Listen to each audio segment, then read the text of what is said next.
Hi friends,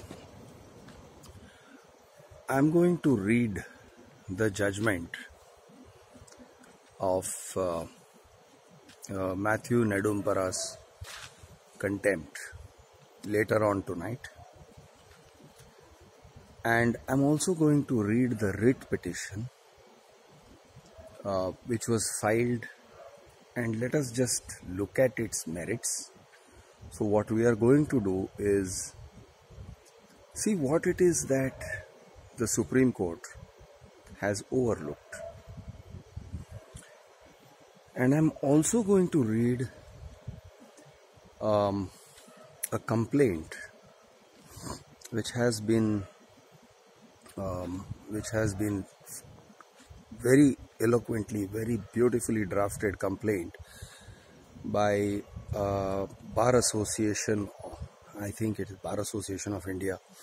I'll check exactly, but beautiful complaint against Justice Rohington Nariman and his fellow judge. It's a complaint, and it has 15 charges leveled against the bench based on this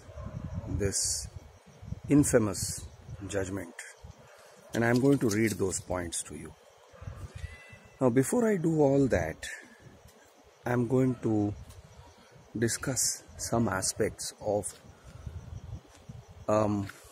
why this entire issue is so critical for us, and it is critical that we the people have to discuss these things. We have to analyze it.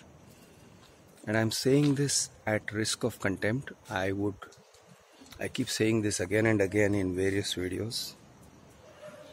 There are those who will transcribe these videos, underline and highlight the words, and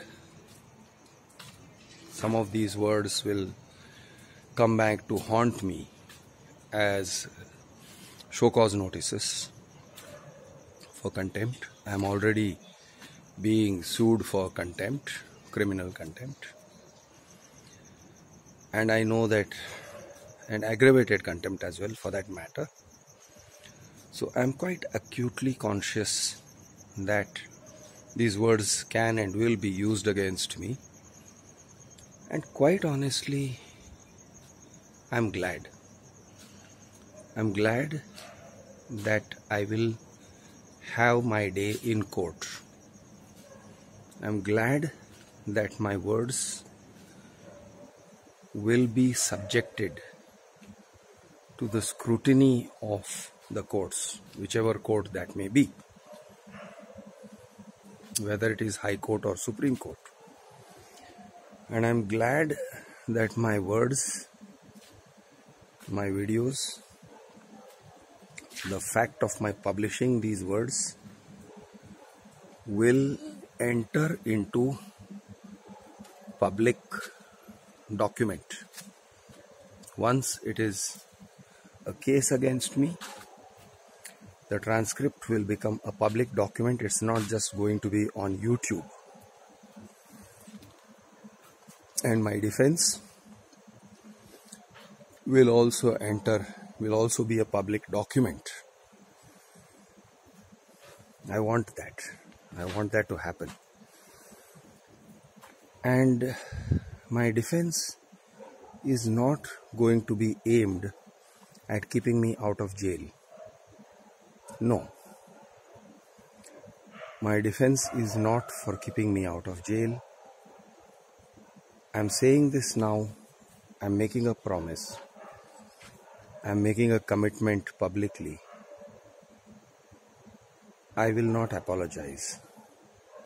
Whether it is 1 day's jail or 6 months jail, whether it is 6 months jail one time or 6 months jail 2 times or 6 months jail 10 times, I will not apologize. I shall not apologize. I'm saying it right out here.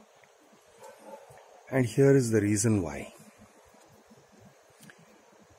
I make these videos in pursuit of our collective right to discuss and debate and argue the nature of judiciary,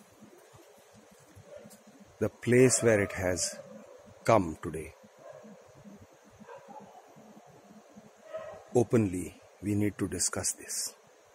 We the people need to discuss this as an instrumentality of state. Let us not lose sight of the fact that the judiciary is merely an instrumentality of state, just like the executive and the legislature, the various organs of the executive. Just as we criticize each and everything, we can criticize the army, we can criticize whether it has done a good job or a bad job. Okay? I'm not going to be court-martialed or I'm not going to be taken and shot if I say that our boys screwed up. Okay? Of course, people are going to lynch me if I say that our boys in uniform screwed up. But there is no law that prevents me from saying it. And there is definitely no law that prevents me from saying that the Prime Minister screwed up or the government screwed up. There is no law that prevents me from saying that our Parliament is not doing its job. There is no law and there is no way that I can be held guilty of any offense if I discuss the conduct of legislature and its components and executive and its components. And if there have been efforts to abuse the processes of law and say that it is sedition, etc., that has happened in the past. But I think we as people have a duty to not be cowed down by such efforts. Similarly, we, the people of India, who have given unto ourselves our constitution, cannot be silenced by the fear of contempt.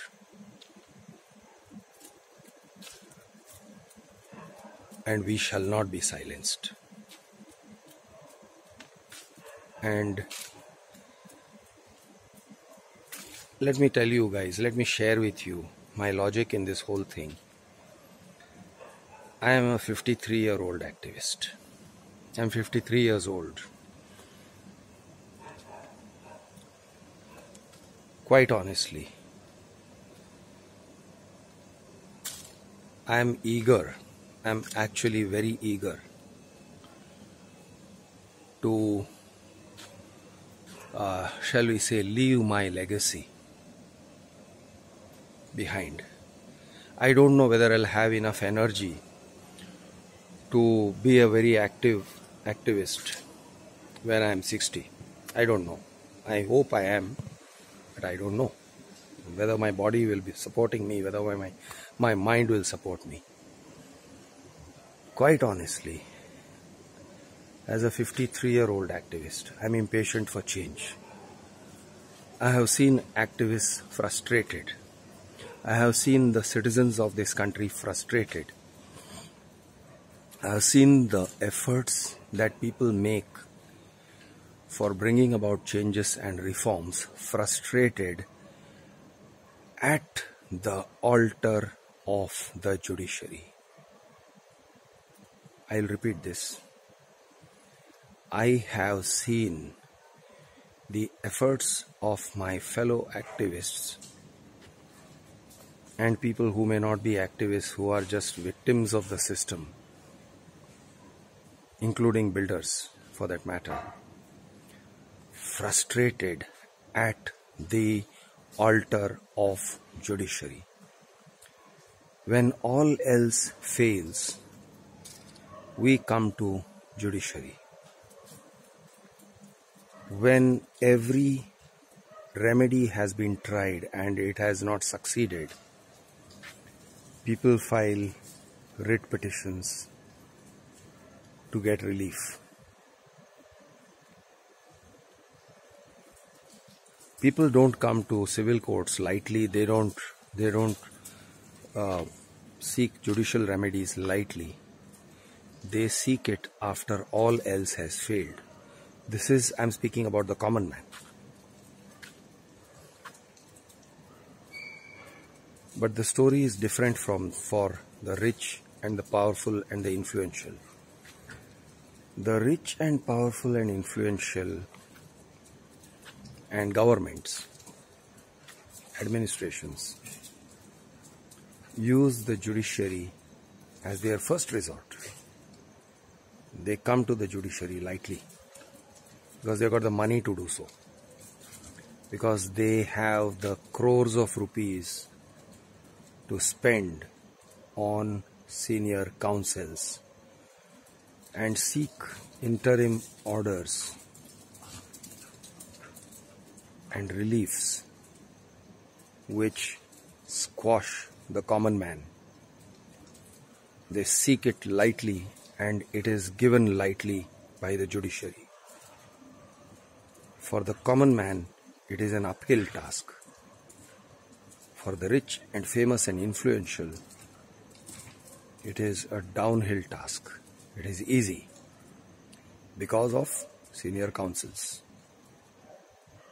because of the judiciary's open leanings towards senior counsels and the judiciary's propensity to give interim reliefs even where there is patently no merit in the cause itself. The judges do not look at even the basics of the suit. The suits may suffer, the suits filed by the rich and famous and influential may suffer from fatal flaws. Flaws that should actually be removed, which should cause elimination of these suits. Not even at the stage of the first hearing, it should cause elimination of the suits at the removal of objection stage. I am referring to, now let me thrust my fingers in the eyes of the judiciary and say this. The cause of Lodha, the defamation suit of Lodha, has so many maintainability issues. It could not even have passed through the removal of objections stage. It should have been eliminated by a court associate. A court associate would have said, you cannot file this case. And yet this case has been filed, it has been entertained, and interim reliefs have been given, and the judges evidently look the other way. What is this? What is this? But I don't want to dwell on Lodha in this video. I will be very happy if the Lodha lawyers transcribe this and move a notice of motion and say that I am obstructing the administration of justice, and take it to court and say it is aggravated contempt. Lovely, guys, do this. I'm waiting for you to do this. Now coming back to the main topic. Courts have become the playground of the powerful and the influential, and they are the burial grounds of the common man and the citizens. They are the burial grounds of the rights of the common man, the poor man, the man who cannot afford to pay advocates, the man who cannot appear for himself. The only reason I speak now with some measure of authority and some measure of confidence is because I can appear and I shall appear before the courts. I can defend myself. I can speak before the judges. I don't lose my nerve. I know enough to speak. I of course need advice from lawyers, but I know enough to speak. And that is the reason. And also because if there are consequences, I am mentally prepared to face those consequences. So here's the thing. I believe that our liberties, our civil liberties, do not come cheap. They have never come cheap. Not in the past. And they shall not come cheap.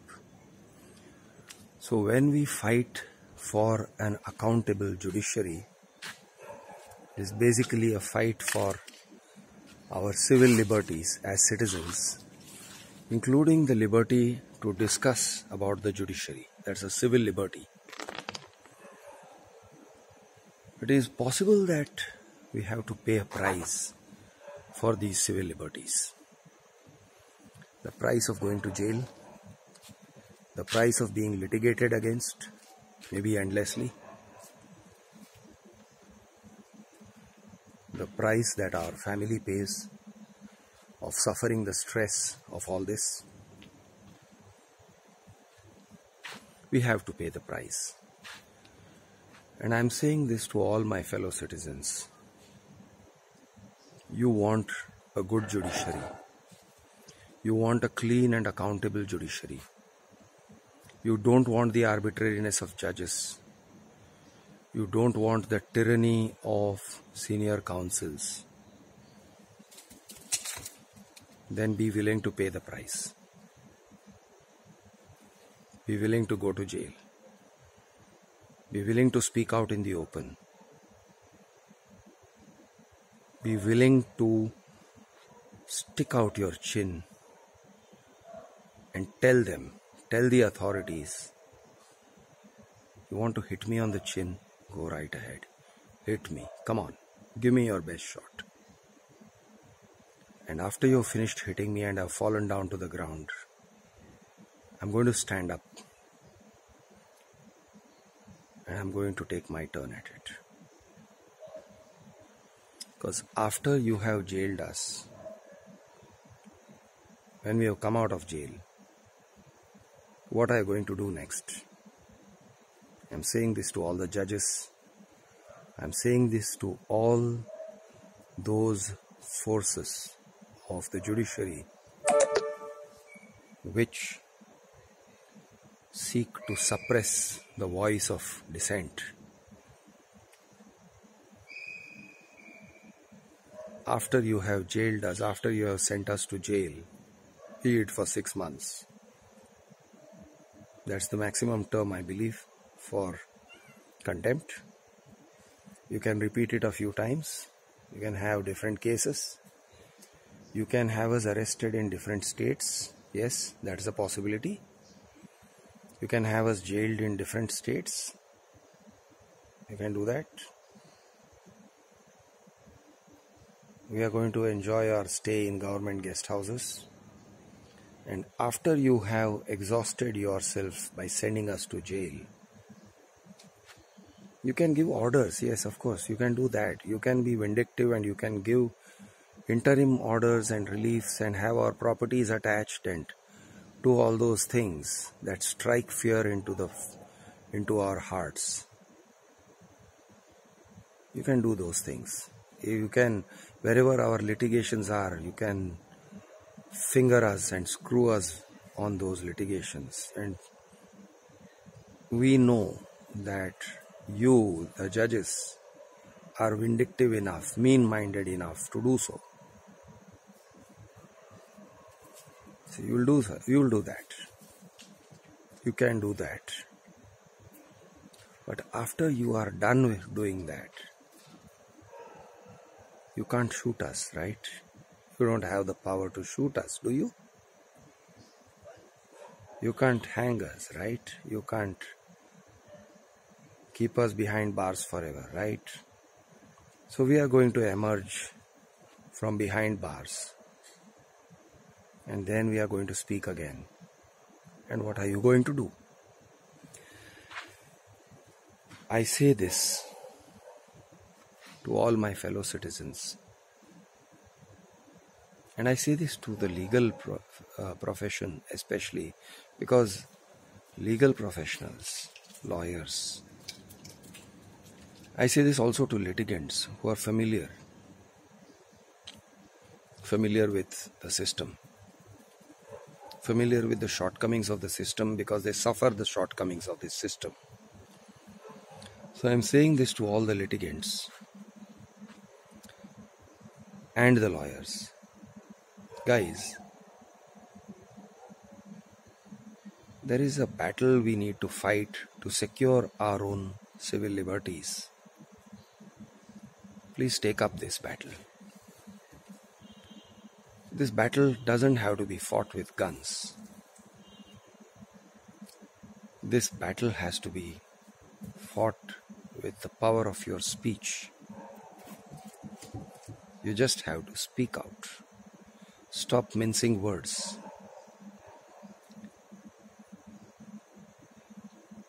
Please call a spade a spade. Stop being afraid.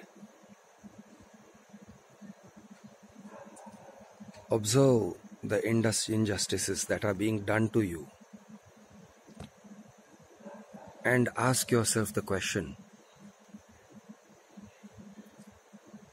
can they really screw you more than they have screwed you already?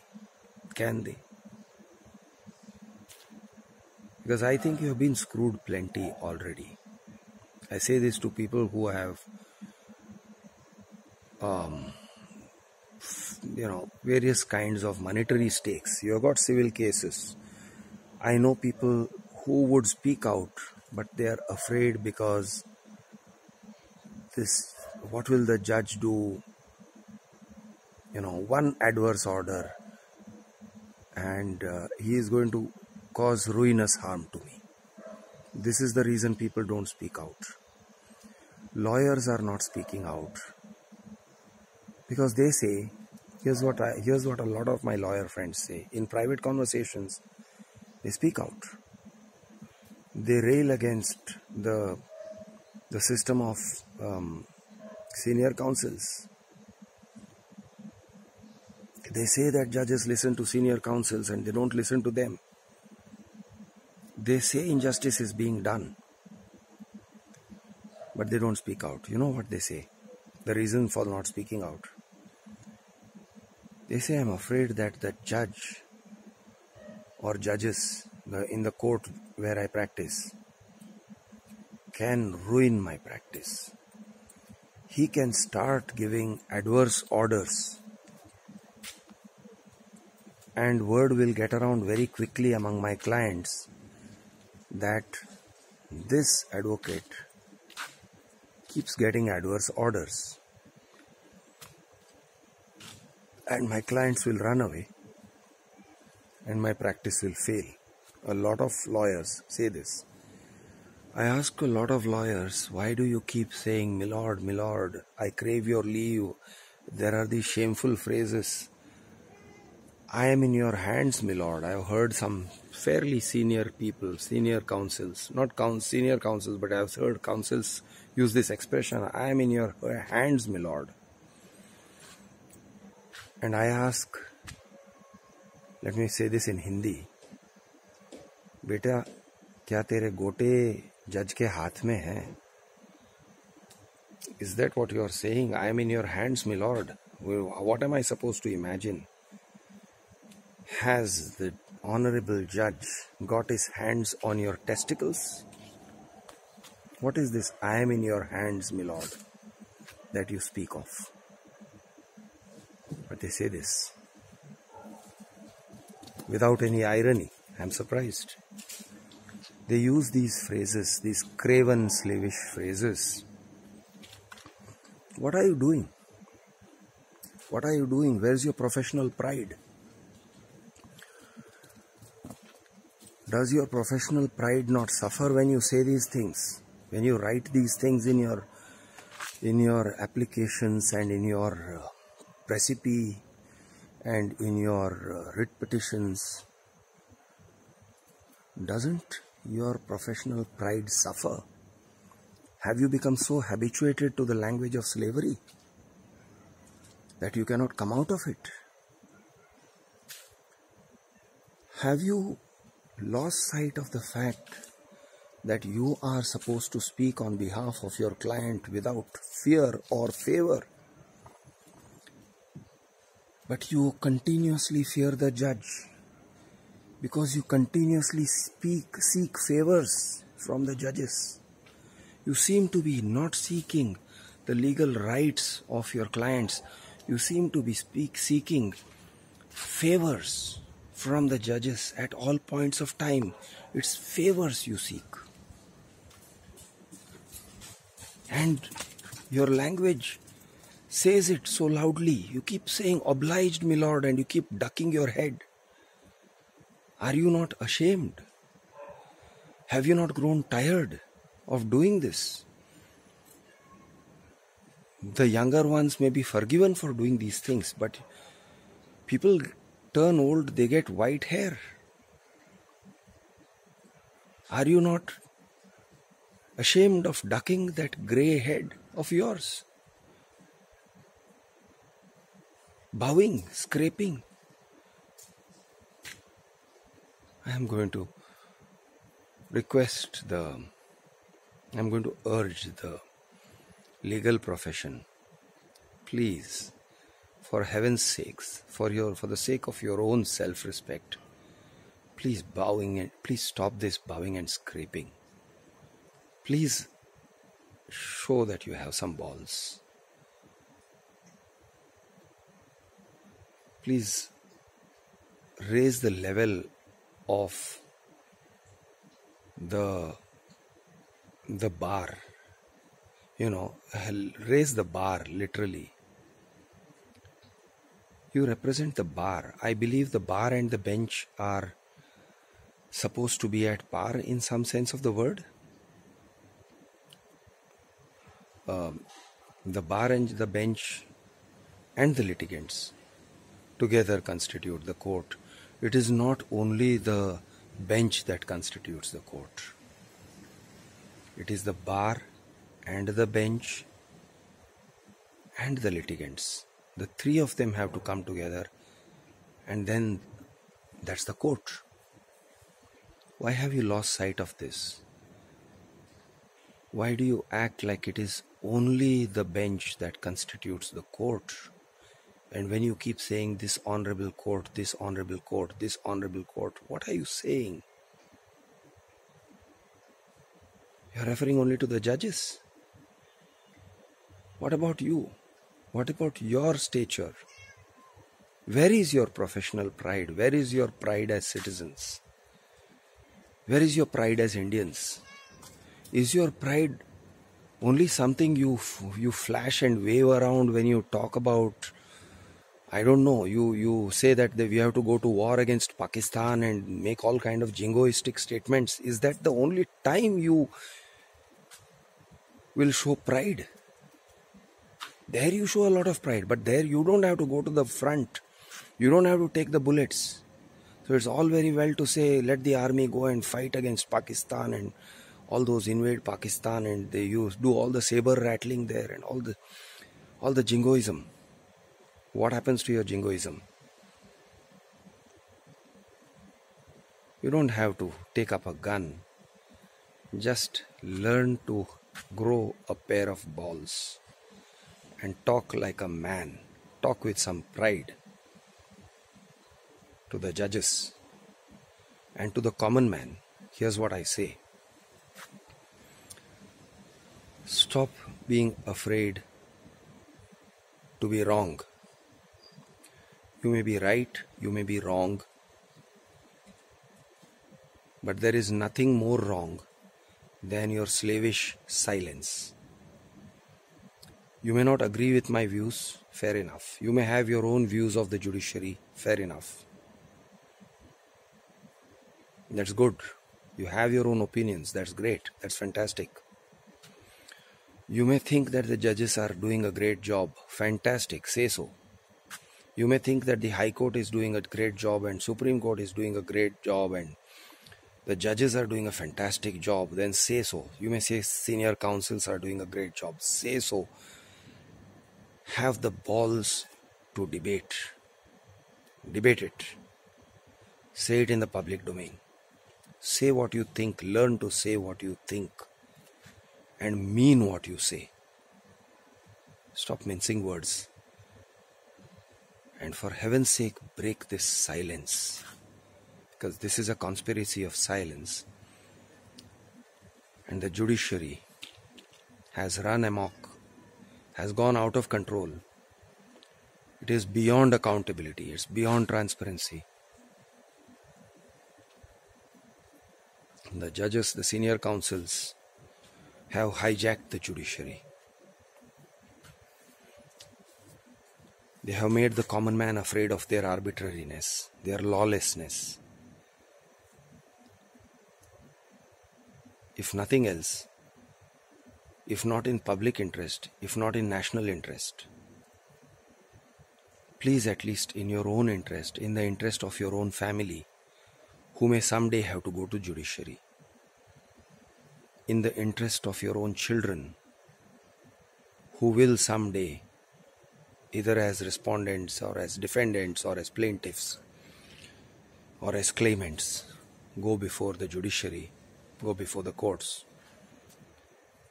In their interest, in the interest of your children, please make judicial reforms a priority in your life. Don't suffer this kind of absurd judiciary, this absurd travesty of justice, this warped, twisted, stunted, dwarfed, perverse institution. That is a poor excuse for judiciary. That does not deliver justice to anybody, but delivers only tariq pe tariq and interim reliefs, and wastes more time with interim reliefs and bestowing favors upon the rich and the powerful. Just wastes time instead of entering straight into the merits of the case and disposing of the case at a decent rate.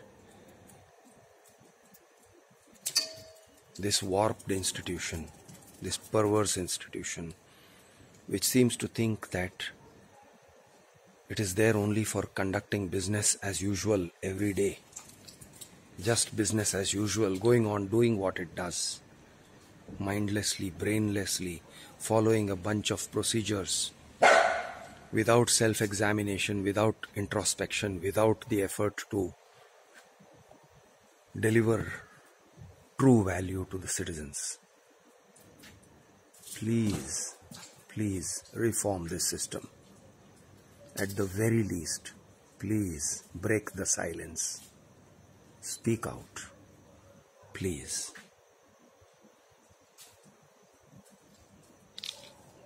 I keep saying this again. Going to jail isn't such a bad thing. Because if you're going to live like a slave in your own country, afraid all the time, afraid to speak, then I don't know what your freedom is about. There are those who will say that speaking in this manner, speaking as I do, obstructs the administration of justice. The contempt notice served on me, which I'll post on the internet shortly, says that I have obstructed the administration of justice by my words and by my videos, by disclosing facts about my cases, by seeking to influence the public mind, and that, to my mind, is ridiculous. How can I obstruct the administration of justice? Courts can function regardless of what I am saying, regardless of my videos. Our criticism of Narendra Modi does not prevent him from functioning as the Prime Minister. Our opinions, our often brutal criticism, does not prevent him from continuing to be a Prime Minister and being effectively a Prime Minister. Our criticism does not prevent any public body from functioning. It does not prevent the administration from functioning. If we criticize the army does not say that we are obstructing the administration of the defense. Why is criticism of the judiciary considered to be obstruction of the administration of justice? How is it obstruction? And I want to ask a counter question. Why is the judiciary so afraid of public opinion? Is the public opinion, why is it hiding? What is it hiding from public opinion? Why is it afraid? Why doesn't it want public opinion to form?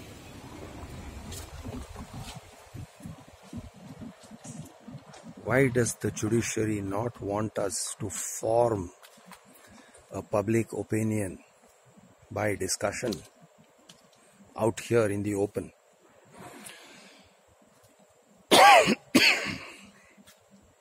What are you hiding? Why is public opinion your enemy? Public opinion is not the enemy of any organ of state, to the best of my knowledge. If there is a public opinion about the executive, they don't seem to mind. They give two hoots. The legislature, our MPs, MLAs, we all call our MPs and MLAs corrupt with good reason. Well, they are corrupt and they go right on. They do their jobs. They may be corrupt, they may not be corrupt. They do their job, whatever they do. You don't get threatened with jail, you don't get threatened with contempt.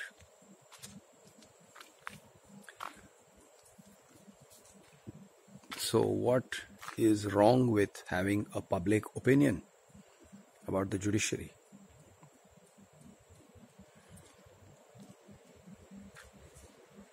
Is public opinion your enemy because you have suppressed public opinion for so long, milords, that you are now afraid of what will emerge when the suppression ends?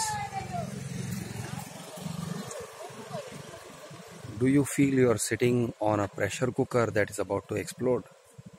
Is that why you are afraid of public opinion? Or do you feel that all your privileges, all the privileges that the judges and the senior advocates and the senior counsels take for granted, that exalted class, that Brahminical class of citizens who are beyond the pale of justice, beyond the pale of accountability and transparency, all these people, this tiny creamy layer. They are going to lose their privileges, their unquestioned, unquestionable, exalted privileges. Is that what they are afraid of losing? Is this why they are keeping public opinion silent? We need to ask this question. This question leaps out at us. Why is public opinion your enemy?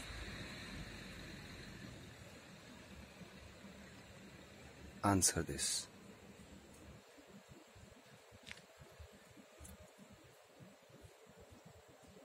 Coming back to my friends, the normal advocates,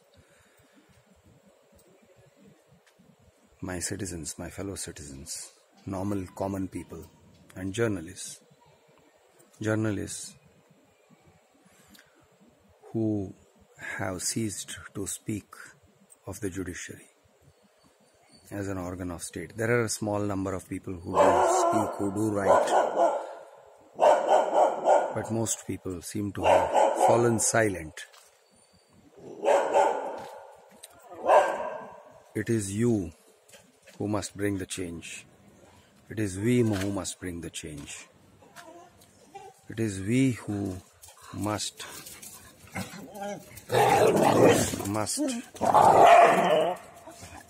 speak out, discuss, debate, stimulate public opinion, focus the public energy on where it belongs, and make changes happen. Thank you. Thank you guys, and good night.